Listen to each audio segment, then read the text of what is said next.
Hello everyone welcome to learn with Yasmin. आजिर भिडिओत आमी आलोचना करिम क्लास 12 बायोलॉजीर चैप्टार 6 बंशगतिर आणविक बृत्ति।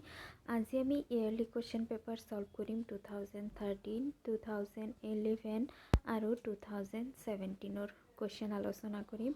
सो आजिर प्रथमটো क्वेश्चन होइसे DNA অনুকৃত্যায়ন কিয় অৰ্ধৰক্ষণশীল বোলা হয়? কিদৰে মিচেলছন আৰু ষ্টালে ডিএনএৰ অনুকৃত্যায়ন অৰ্ধৰক্ষণশীল বুলি প্ৰমাণ কৰিছিল? 2013ত আহিছে। ডিএনএৰ অনুকৃত্যায়ন মানে কি? ডিএনএৰ এটা কপি সৃষ্টি হোৱা। ডিএনএৰ যে এটা কপি সৃষ্টি হয়, যেতিয়া নতুন আপত্যজনুৰ সৃষ্টি হয় তেতিয়া পিতৃজনুৰ পৰা এটা ডিএনএৰ কপি সৃষ্টি হ'ব লাগে। সেই কপি সৃষ্টি হোৱা পদ্ধতিটোক অৰ্ধৰক্ষণশীল বুলি কোৱা হৈছে। অৰ্ধ মানে কি? হাফ। ৰক্ষণশীল মানে কি? জমা কৰি ৰখা, ষ্ট'ৰ কৰি ৰখা। আধা তাৰমানে জমা হৈ থাকে বা আধা ৰেডিমেড পোৱা যায় আৰু আধা নিজে নিজে সৃষ্টি হয়। এইটো কেনেদৰে হয় তাকে দেখুৱাবলৈ মিচেলছন আৰু ষ্টালৰ ডিএনএৰ অনুকৃত্যায়ন অৰ্ধৰক্ষণশীল তাকে প্ৰমাণ কৰি দেখুৱাব লাগে। সো এনসাৰ হৈছে মিচেলছন আৰু ষ্টালৰ পৰীক্ষা। তেওঁলোকে পৰীক্ষাৰ বাবে ইকলাই বেক্টেৰিয়া আৰু নাইট্ৰজেন উৎস হিচাপে ব্যৱহাৰ কৰিছিল। তেওঁলোকে প্ৰথমতে নাইট্ৰজেনৰ আইচটপ N15ত ইকলাই বেক্টেৰিয়া গজিবলৈ দিছিল। কোষ বিভাজনৰ সময়ত বিভিন্ন ধৰণে নিৰ্দিষ্ট সময়ৰ ব্যৱধানত নমুনা লোৱা হৈছিল। সো এইটো পৰীক্ষা কৰাৰ কাৰণে মিচেলছন আৰু ষ্টালে ইকলাই বেক্টেৰিয়া লৈছিল আৰু নাইট্ৰজেনৰ আইচটপ লৈছিল। নাইট্ৰজেনৰ দুটা আইচটপ লৈছিল, এটা হৈছে কি N14 আৰু এটা হৈছে N15। সো ইয়াৰে ভিতৰত যিটো N14 হয় সেইটো পাতল হয় আৰু N15টো গধুৰ হয়। ইয়াক চেন্ট্ৰিফিউগেশ্যন যদি কৰা, কিবা এটা পাত্ৰত থৈ পেলাই যদি জোৰে ঘুমাই দিয়া হয় তেনেহ'লে যিটো গধুৰ হয় সেইটো মাজত থাকে, N15 মাজত থাকিব আৰু পাতলবোৰ ছাইডেদি থাকে। সো এনেকৈ আমি গম পাব পাৰোঁ যে কোনটো পাতল হয় আৰু কোনটো চাপৰ হয়। সো এইটো পৰীক্ষা কৰাৰ কাৰণে পোনপ্ৰথমতে মিচেলছন আৰু ষ্টালে কি কৰিছে? ইকলাই বেক্টেৰিয়াক গজিবলৈ দিছে N15 মাধ্যমত।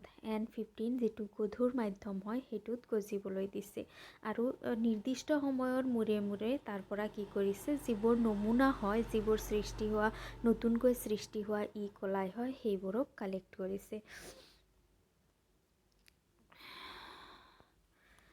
N15ত সৃষ্টি হোৱা ইকলাইবোৰক N14 মাধ্যমত গজিবলৈ দি প্ৰতি 20 মিনিটৰ পিছত নমুনা সংগ্ৰহ কৰা হৈছিল। নিষ্কাশিত হোৱা ইকলাইৰ ডিএনএ আধা মধ্যৱৰ্তী ঘনত্ব আছিল আৰু বাকী আধাত N15 বহন কৰা ডিএনএ থকা আছিল। তাৰপিছত কি কৰা হৈছিল? N15ত যিবোৰ ইকলাই বেক্টেৰিয়া গজিছিল সেই ইকলাই বেক্টেৰিয়াবোৰক বেলেগ এটা মাধ্যম N14 মাধ্যমত গজিবলৈ দিয়া হৈছিল আৰু 20 মিনিটৰ মূৰে মূৰে তাৰ পৰা নমুনা বা চেম্পল কালেক্ট কৰা হৈছিল। 20 মিনিটৰ মূৰে মূৰে কিয়? কাৰণ প্ৰতি 20 মিনিটৰ মূৰে মূৰে ইকলাইৰ এটা প্ৰজন্ম সম্পূৰ্ণ হয়, সেইকাৰণে। তাৰপিছত লোৱাৰ পিছত দেখা গৈছিল যে যিবোৰ নতুনকৈ সৃষ্টি হোৱা ইকলাই আছে সেইবোৰৰ আধা ইকলাইৰ যিটো ডিএনএ আছে সেইটো ডিএনএৰ এটা শৃংখল তাৰমানে E15 যুক্ত, এটা শৃংখল O14 যুক্ত, তাৰমানে মধ্যৱৰ্তী ঘনত্বযুক্ত। ইয়াক তাৰমানে যদি চেন্ট্ৰিফিউগেশ্যন কৰা হয় ই N15ৰ দৰে মাজতো নাথাকে, N14ৰ দৰে ছাইডতো নাথাকে, ই এটা মধ্যৱৰ্তী স্থানত থকা দেখিবলৈ পোৱা যায়। সো মধ্যৱৰ্তী ঘনত্ব থকা আধা ডিএনএ সৃষ্টি হৈছিল আৰু আধাৰ ডিএনএ সৃষ্টি হৈছিল N14 থকা। অৰ্থাৎ ডিএনএ কি হয়? ডিএনএৰ অনুকৃত্যায়ন অৰ্ধৰক্ষণশীল, তাৰমানে আধা কি হৈছে? N14 থকা হৈছে, যিটো পিতৃজনুত N14 আছিল আৰু আধা কি হৈছে? ইয়াতে নতুনকৈ মধ্যৱৰ্তী ঘনত্ব থকা ডিএনএৰ সৃষ্টি হৈছে।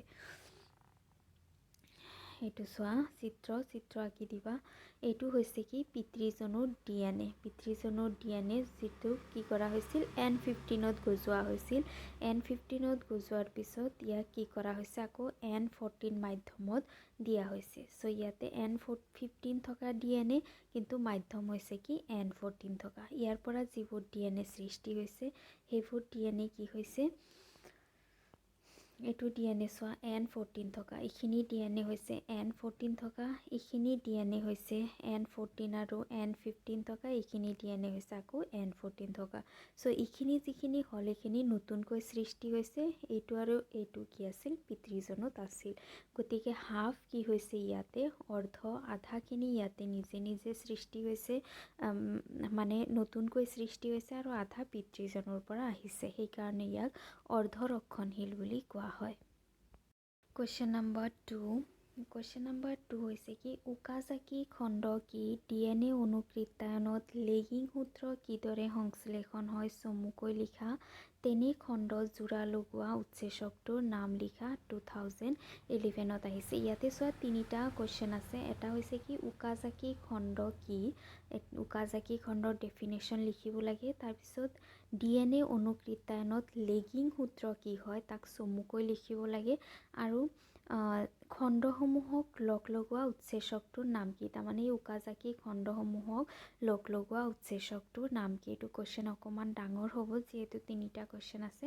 প্ৰথমতে আছে কি ওকাজাকি খণ্ড কি। চ' এনচাৰ হৈছে কি অনুকৃত্যায়নৰ সময়ত সাজ DNAৰ শৃংখল দুডালৰ এডালত DNA পলিমাৰেছৰ প্ৰভাৱত অবিৰতভাৱে প্ৰতিলিপি গঠন হয় আৰু নতুন DNA শৃংখলৰ সৃষ্টি হয়। আনহাতে আন এডালত DNAৰ প্ৰতিলিপি বিচ্ছিন্নভাৱে সৰু সৰু খণ্ডত সৃষ্টি হয়। এনেদৰে নতুনকৈ সৃষ্টি হোৱা DNA খণ্ডবোৰক ওকাজাকি খণ্ড বুলি কোৱা হয়। চ' যেতিয়া অনুকৃত্যায়ন হয়, যেতিয়া DNAৰ পৰা কপি DNAৰ সৃষ্টি হয়, তেতিয়া কি হয় যে DNAৰ যিটো শৃংখল থাকে, শৃংখল দুটা ছেপাৰেট হৈ যায়। ছেপাৰেট হৈ যোৱাৰ পিছত DNA পলিমাৰেছে আহি পেলাই এই শৃংখলসমূহক অধ্যয়ন কৰে আৰু পৰিপূৰক নিউক্লিঅটাইড যোগ কৰি পেলাই এটা নতুন DNAৰ দ্বিশৃংখলৰ সৃষ্টি কৰে।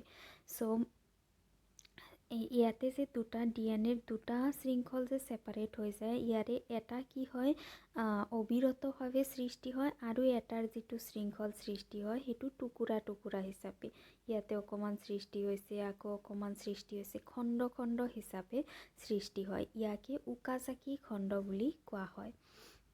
তাৰপিছত কুৱেশ্যনৰ নেক্সট পাৰ্ট আছে কি DNA অনুকৃত্যায়নত লেগিং সূত্ৰ সংশ্লেষণ কেনেদৰে হয়। চ' এতিয়া আমি চাম যে লেগিং সূত্ৰ কেনেদৰে সংশ্লেষণ হয়। DNA অণুৰ যিটো অংশৰ পৰা অনুকৃত্যায়ন প্ৰক্ৰিয়া আৰম্ভ হয় তাক প্ৰতিকৃতি প্ৰাৰম্ভণি অংশ বুলি কোৱা হয়। DNA অণুৰ এটা অংশ আছে, সেইটো অংশৰ পৰা অনুকৃত্যায়ন প্ৰক্ৰিয়াটো আৰম্ভ হয়, তাৰমানে নতুন DNA সৃষ্টি হোৱা প্ৰক্ৰিয়াটো আৰম্ভ হয়, আৰু এই অংশটোক প্ৰাৰম্ভণি অংশ বুলি কোৱা হয়। অনুকৃত্যায়ন আৰম্ভ হোৱাৰ লগে লগে হেলিকছ উৎসেচকৰ প্ৰভাৱত শৃংখল দুডাল ভাঙি পাক খুলি মেল খাই যায়। যেতিয়াই অনুকৃত্যায়ন আৰম্ভ হয় তেতিয়াই কি হৈ যায় যে DNAৰ যে দ্বিশৃংখল থাকে, দ্বিশৃংখল দুটা কি হয় ভাঙি যায়। হেলিকছ নামৰ এটা উৎসেচক আছে, উৎসেচকে দ্বিশৃংখল দুডাল ভাঙি খুলি মেল খুৱাই দিয়ে। মেল খুৱাই দিয়াৰ পিছত DNA পলিমাৰেছে উৎসেচকটো আহি পৰিপূৰক নিউক্লিঅটাইড এটা এটাকৈ হাইড্ৰজেন বান্ধনীৰে যুক্ত কৰায়। চ' যেতিয়া এইটোৰ পাক খুলি যায়, পাক খুলি যোৱাৰ পিছত DNA পলিমাৰেছ নামৰ এটা উৎসেচক আহে। উৎসেচক আহি পেলাই কি কৰে যে যিটো পাক খুলি গৈ পেলাই ছেপাৰেট হৈছে, সেইবোৰত নতুন নতুন পৰিপূৰক নিউক্লিঅটাইড লৈ আহি হাইড্ৰজেন বান্ধনীৰ দ্বাৰা যুক্ত কৰায়। DNA পলিমাৰেছৰ দ্বাৰা এটা শৃংখলত অবিৰতভাৱে প্ৰতিলিপি গঠন হয় আৰু আনটোত সৰু সৰু খণ্ডত সৃষ্টি হয়। চ' DNA পলিমাৰেছে যেতিয়া প্ৰতিকৃতিৰ সৃষ্টি কৰে তেতিয়া কি হয় যে এটা অবিৰতভাৱে সৃষ্টি হয়, একদম অবিৰতভাৱে সৃষ্টি হয়, আৰু এটা হয় কি টুকুৰা টুকুৰা টুকুৰা টুকুৰাত সৃষ্টি হয়। DNAৰ সূত্ৰ দুডালৰ যিডালত অবিৰত প্ৰতিলিপি গঠন হয়, আপত্য DNA গঠন হয়, সেইডালক অগ্ৰণী সূত্ৰ, আৰু যিডালত ওকাজাকি খণ্ড হিচাপে প্ৰতিলিপি গঠন হয় তাক আপত্য DNAৰ লেগিং সূত্ৰ বুলি কোৱা হয়। সো ডিএনএৰ সূত্ৰত দুডালৰ যিডালত কি হয় অবিৰতভাৱে ডিএনএৰ প্ৰতিলিপি ডিএনএৰ কপি সৃষ্টি হয় সেইডালক অগ্ননি সূত্ৰ আৰু যিডালত খণ্ড খণ্ড টুকুৰা টুকুৰা হিচাপে সৃষ্টি হয় সেইটোক কোৱা হয় লেগিং সূত্ৰ। তাৰপিছত লাষ্ট কুৱেশ্যনৰ পাৰ্ট হৈছে কি এই খণ্ডসমূহক কোনটো এনজাইমে লগ লগায়।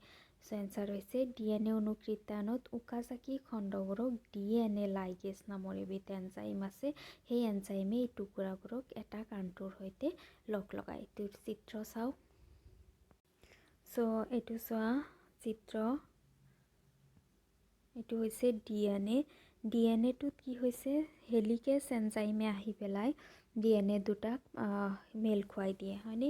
সো ইয়াতে চোৱা ইয়াৰ পৰা কি হৈছে যে ডিএনএ হেলিকেজটো আহিছে, ডিএনএ হেলিকেজটো ইয়াতে আহি পেলাই ডিএনএটো কি কৰি দিছে ইয়াতে ছেপাৰেট কৰি দিছে দুইফালে। এইটো ডিএনএ যিটো আছে সেইটো দ্বিশৃংখলে আছে, ইফালৰ পৰা হেলিকেজ গৈ আছে আৰু ইয়াক দুফালে ভাগ কৰি দি আছে। সো এটা কাণ্টুৰ পৰা ছেপাৰেট কৰা কাম কোনে কৰে হেলিকেজ নামৰ এনজাইমে। হেলিকেজে ইহঁতক এটা কাণ্টুৰ পৰা ছেপাৰেট কৰিছে। ছেপাৰেট কৰাৰ পিছত এইটো যিটো শৃংখল আছে এইটো শৃংখলত যিবোৰ নাইট্ৰজেন জাতীয় ক্ষাৰ আছে সেইমতে ডিএনএ লাইগেছে পৰিপূৰক নাইট্ৰজেন জাতীয় ক্ষাৰক লৈ আহি এটা শৃংখলৰ সৃষ্টি কৰিছে আৰু এইটো অবিৰতভাৱে সৃষ্টি হৈছে সেইকাৰণে ইয়াক অবিৰত সংশ্লেষণ বুলি কোৱা হয়।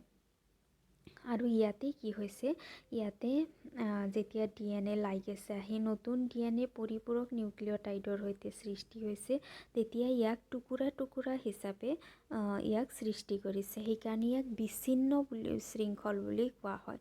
টুকুৰা টুকুৰা হিচাপে ইয়াতে সৃষ্টি হৈছে, এইটো চোৱা নতুনকৈ সংশ্লেষিত হোৱা শৃংখল। সো ইয়াতে কি হয় যে যিটো 5' to 3' প্ৰাইমত থাকে সেইটো অবিৰতভাৱে সংশ্লেষণ হয় আৰু যিটো 3' to 5' থাকে সেইটো বিচ্ছিন্নভাৱে হয়, টুকুৰা টুকুৰাভাৱে হয় আৰু এই টুকুৰাবোৰক লগ লগাই কোনে ডিএনএ লাইগেছে। সো চিত্ৰ অনুকৃত্যায়ন প্ৰক্ৰিয়াত লেগিং সূত্ৰ। সেইটো হৈ গ'ল। সেইটো পৰীক্ষাত এনেদৰে আহিলে গোটেইখিনি লিখিবা, চিত্ৰটো আঁকি দিবা লগতে। নেক্সট কুৱেশ্যন, কুৱেশ্যন নম্বৰ 3 বাৰ্তাবাহী আৰএনএত অনুবাদ কৰিব নোৱাৰা অংশৰ অৱস্থান লিখা ইয়াৰ কাৰ্য উল্লেখ কৰা। 2017ত আহিছে। বাৰ্তাবাহী আৰএনএ যিটো আছে বাৰ্তাবাহী আৰএনএত যিমান নাইট্ৰজেন জাতীয় ক্ষাৰ থাকে গোটেইবোৰে কিন্তু কি কৰিব নোৱাৰে অনুবাদ কৰিব নোৱাৰি। ইয়াতে এনেকুৱা কিছুমানো জিনীয় সংকেত বা নাইট্ৰজেন জাতীয় ক্ষাৰ থাকে যিবোৰে কি কৰিব নোৱাৰে অনুবাদ প্ৰক্ৰিয়া কৰিব নোৱাৰে। সো সেই স্থানসমূহ কি কি আৰু ইয়াৰ কাৰ্য কি লিখিব লাগে। এনচাৰ হৈছে বাৰ্তাবাহী আৰএনএত কিছুমান অতিৰিক্ত ক্ৰম থাকে, ক্ৰমজম নহয় অতিৰিক্ত ক্ৰম থাকে, ক্ৰম মানে নিউক্লিঅটাইড যিবোৰৰ অনুবাদ নহয় এইবোৰক অনুবাদ কৰিব নোৱাৰা অংশ বুলি কোৱা হয়। সো যিটো mRNA থাকে mRNAত এনেকুৱা কিছুমান পজিশ্যন থাকে য'ত কি হয় এনেকুৱা নিউক্লিঅটাইড থাকে যিয়ে প্ৰটিন সংশ্লেষণৰ কাৰণে বা অনুবাদকৰণৰ কাৰণে সংকেত নিদিয়ে। সো এনেকুৱা ধৰণৰ অংশসমূহক কি বুলি কোৱা হয় অনুবাদ কৰিব নোৱাৰা অংশ বুলি কোৱা হয়। এইবোৰ 5' প্ৰাৰম্ভণি সংকেতৰ পূৰ্বে আৰু 3' সমাপ্তি সংকেতৰ পিছত থাকে আৰু এইবোৰ যিবোৰ অংশ আছে সেইবোৰ প্ৰাৰম্ভণি সংকেত কি AUG ইয়াৰ আগত থাকিব আৰু সমাপ্তি সংকেতৰ পিছত থাকিব। সাপোজ ইয়াতে সমাপ্তি সংকেত আছে UAA, ইয়াৰ পিছত যিখিনি থাকিব সেইখিনি কি নকৰে এমিনো এচিডৰ কাৰণে সংকেত নিদিয়ে, ইয়াতে কি হৈ যাব প্ৰক্ৰিয়াটো শেষ হৈ যাব আৰু ইয়াতে প্ৰক্ৰিয়াটো ষ্টাৰ্ট হ'ব। সো ইয়াৰ আগত যিখিনি আছে সেইখিনিও কোনো এমিনো এচিডৰ কাৰণে সংকেত নিদিয়ে। সো এইটো হৈছে ইহঁতৰ পজিশ্যন। তাৰপিছত অনুবাদকৰণ প্ৰক্ৰিয়াত ইয়াৰ কাম হৈছে কি ই অনুবাদকৰণ প্ৰক্ৰিয়াৰ দক্ষতা কেপাচিটিটো বঢ়াই দিয়ে। সো এইটো চেপ্টাৰৰ এইখিনিয়ে ইয়াৰলি কুৱেশ্যন এনচাৰ আছিল। চেপ্টাৰ টাফ হয় আৰু কুৱেশ্যন এনচাৰবিলাকো অকণমান ডাঙৰ হয়। সো ভালদৰে চাবা। ভিডিঅ' কেনেকুৱা পালা জনাবা। ভাল লাগিলে লাইক কৰিবা, বন্ধু বান্ধৱৰ সৈতে শ্বেয়াৰ কৰিবা আৰু চেনেল ছাবস্ক্ৰাইব কৰিবা। Thank U.